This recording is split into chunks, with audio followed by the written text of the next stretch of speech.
Hi girls and guys, welcome to the Learn YouTube channel. And it's your school waiting for your comments. Send your questions through srilankanelearn@gmail.com and please subscribe for the next lesson. Here we go for the grade 10 science lesson 6, structure and functions of the animals and plants, and it's part 1. Okay dears, so what is the basic unit of life? Yeah, it is the cell. Cell is the basic unit of life. And who discovered it? Yeah, Robert Hooke is the person who discovered the cell. In 1665, Robert Hooke observed a section of a cork using his microscope. And what he saw? Here he saw a structure. And a structure, it's look like chambers in a beehive. So he named them as cells. Robert Hooke named the structures as cells. Later on, the cell theory was introduced by whom?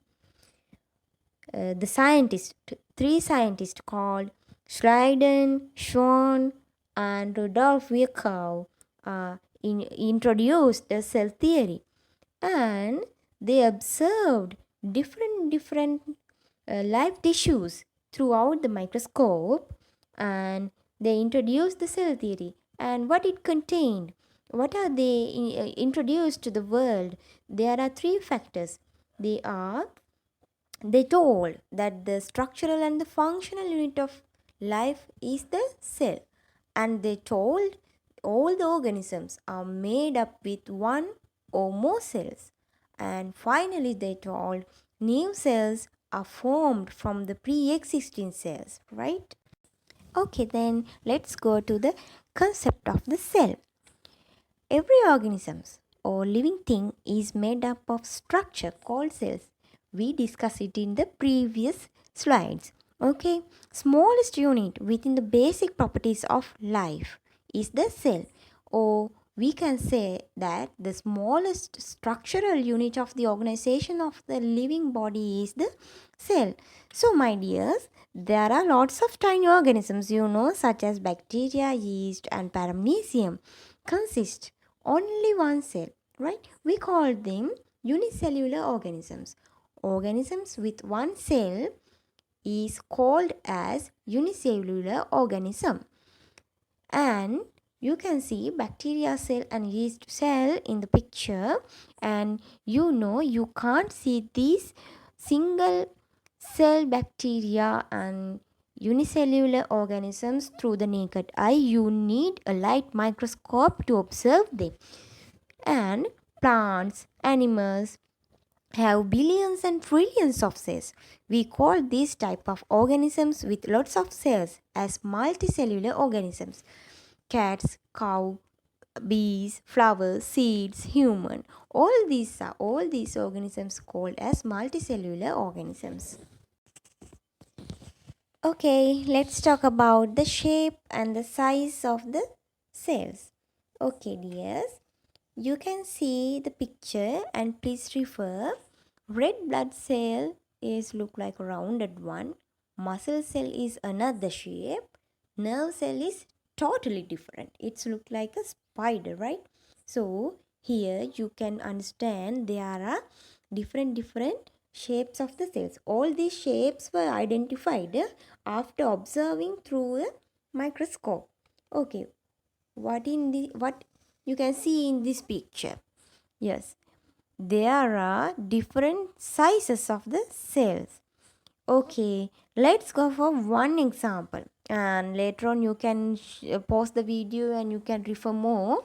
Let's talk about the bacteria first. Bacteria size is 1 micron meter, and you can see the ostrich egg, it's 100 millimeter. Dears, 1 micrometer organisms can't see the naked eye. We need light microscope to observe it. An ostrich egg, it's a single unit one, single cell one single, it contains with one single cell, and its size is 100 millimeter, and we can see it in our naked eye. So both are contained with one cell, but it has two different sizes. So in this case, you can clearly understand there are different sizes of cells and there are different shapes of cells. Okay, we know cells perform different functions in the body. Cells perform different functions in the body. As an example, red blood cells in human body, not only the human body but also in animals body, they transfer oxygen throughout the whole body. And neuron cells transmit the impulses within the body. And cells can also produce new cells by making copies of itself. So what we can understand from these examples, it says the smallest bio unit that is adapted to perform a particular function is the cell. And also all these points says us that the structural and the functional unit of life is the cell. Okay, dears, you have to keep these things in your mind. The cells differ from one another from their shape, size, and function. The cells differ from one another from their shape, size, and function.